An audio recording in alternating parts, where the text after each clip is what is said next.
WrestleMania backlash 2021 से पहले कैसे रोमन रेंस पे उनके भाई कजन ब्रदर जिमी ऊसो और सिजारो भारी पड़े। हमें फ्राइडे नाइट स्मैकडाउन पे कौन से नए चैंपियंस देखने को मिले, क्या हुआ इस फ्राइडे नाइट स्मैकडाउन पे, करेंगे दोस्तों इस वीडियो में रिवील। मेरा नाम है नितिश वशिष्ठ एंड आप देख रहे हैं WWE Hindi empire channel.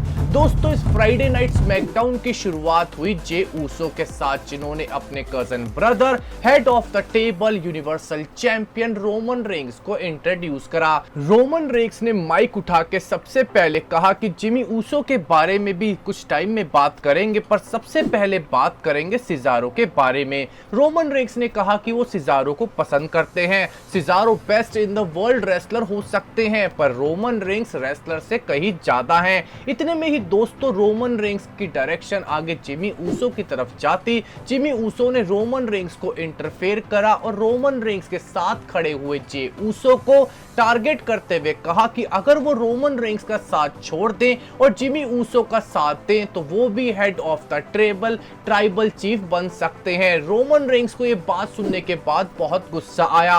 Roman Reigns ने जिमी ऊसो को कहा कि जिमी ऊसो, अगर तुम में इतना ही दम है तो अपने आप को प्रूव करके दिखाओ, क्या तुम सिजारो को बीट कर सकते हो। जिमी ऊसो ने यहीं पे सिजारो को ललकारा और हमें सिजारो आके जिमी ऊसो का चैलेंज एक्सेप्ट करते हुए दिखे, जो हमें फ्राइडे नाइट स्मैकडाउन के मेन इवेंट पे देखने को मिला।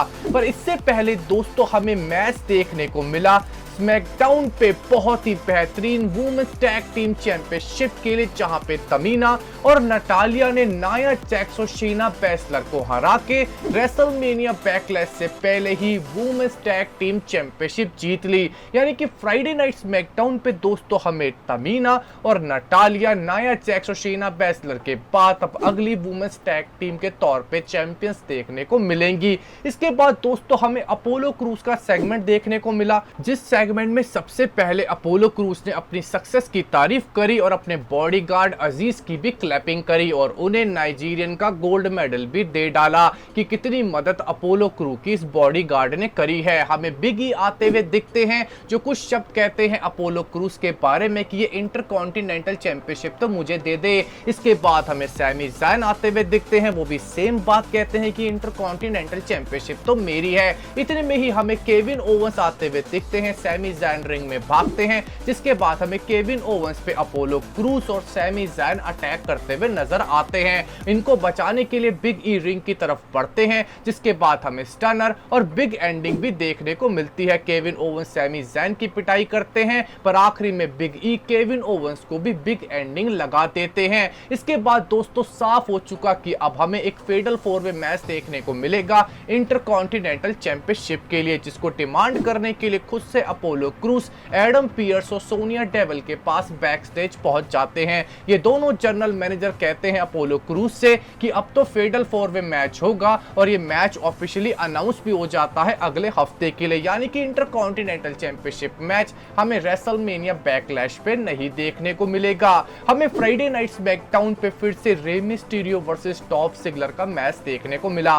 पिछले हफ्ते डॉल्फ ज़िगलर डोमिनिक मिस्टीरियो से हारे थे और इस हफ्ते भी हमें मिस्टीरियोस फैमिली के रे मिस्टीरियो डॉल्फ ज़िगलर को हराते हुए दिखे और रेसलमेनिया बैकलैश से पहले ये टैग टीम का पूरा momentum Rey Mysterio Dominik Mysterio की तरफ कर दिया। इसके बाद बियांका बेलेयर हमें माइकल कोल के साथ रिंग में देखने को मिलती हैं, जिसके बाद बेली बियांका बेलेयर को कन्फ्रंट करती हैं और थोड़ी बहुत नोकझोंक चलती हैं, जो कुछ खास नहीं थी। इसके बाद दोस्तों हमें नाकामूरा वर्सेस किंग कॉर्बिन का मैच देखने को मिलता है। इस मैच में बेशक किंग कॉर्बिन नाकामूरा को हरा देते हैं, पर मैच के बाद नाकामूरा किंग कॉर्बिन की पिटाई करते हैं। नाकामूरा किंग कॉर्बिन का क्राउन उठाते हैं, जिसके बाद अभी रूमर स्टार्ट हो चुके हैं कि हमें अब नया king of the ring tournament देखने को मिलेगा, जिसमें नाकामूरा अगले किंग बन सकते हैं, यानी कि एक नया टूर्नामेंट देखने को मिल सकता है किंग ऑफ द रिंग का। इसके बाद दोस्तों हमें देखने को मिलता है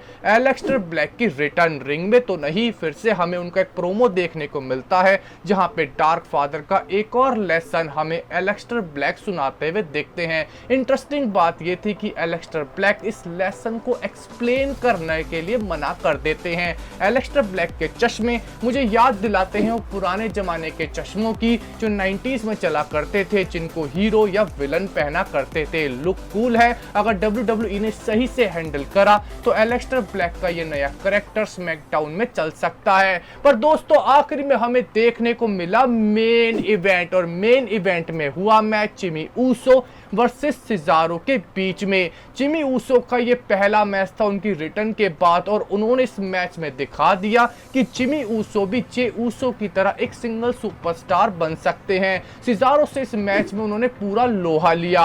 हमें यहाँ पे सिजारो जिमी ऊसो को हराते हुए दिखे, क्योंकि इस मैच में डिस्क्वालिफिकेशन हो गई। इस मैच में रोमन रेंस ने आखिरी पलों में सिजारो पे अटैक करा। रोमन रेंस ने तो सिजारो पे अटैक करा, पर जे ऊसो अपने भाई जिमी ऊसो से कहते हैं कि वो भी सिजारो पे अटैक करे। इसी मौके का फायदा उठा के जिमी ऊसो को सिजारो एक सुपर किक लगा देते हैं, जिसके बाद हमें सिजारो अपना फिनिशर रोमन रेंस को मारते हुए दिख रहे होते हैं। जे ऊसो रोमन रेंस को बचाते हैं। रोमन रेंस तो रिंग के बाहर निकल जाते हैं, पर सिजारो के हाथ में बेचारे जे ऊसो लग जाते हैं। पहला फिनिशिंग मूव जे ऊसो को पड़ चुका होता है। जे ऊसो ढेर हो चुके होते हैं, पर पिछले हफ्ते की तरह सिजारो ने इस हफ्ते भी दिखाया कि वो रोमन रेंस को डरा सकते हैं। रोमन रेंस के कजन ब्रदर जे ऊसो को फिर से वो अपने फिनिशिंग मूव न्यूट्रलाइजर के लिए उठाते हैं, और फिर से धीरे धीरे रोमन रेंस को टोंट करके फिर से जे ऊसो को पेल डालते हैं। जिसके बाद दोस्तों ये साफ हो चुका कि जिमी ऊसो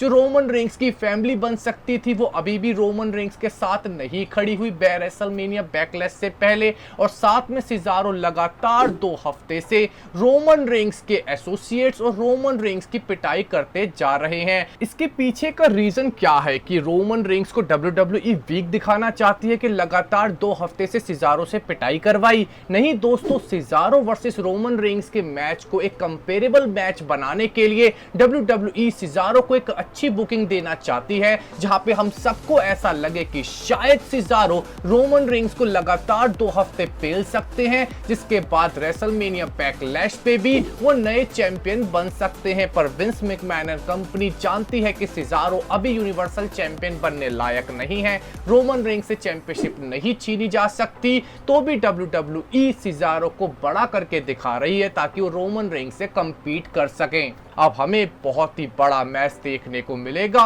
रेसलमेनिया बैकलैश 2021 पे, जहां पे सिजारो का बचपन का सपना जो वो संजोते आए हैं WWE में कि वर्ल्ड चैंपियन बनना है, यूनिवर्सल चैंपियनशिप जीतने का मौका मिलेगा रोमन रेंस के खिलाफ। दोस्तों उम्मीद तो यही है कि रोमन रेंस हमें सिजारो को हरा के अपनी यूनिवर्सल चैंपियनशिप को रिटेन करते हुए दिखेंगे। पर आपका क्या ओपिनियन है हमारे कमेंट सेक्शन में जरूर बताइएगा। हमारे इस वीडियो को देखने बहुत बहुत शुक्रिया। हमारे चैनल को सब्सक्राइब कीजिए, लाइक एंड शेयर। आपका बहुत बहुत धन्यवाद।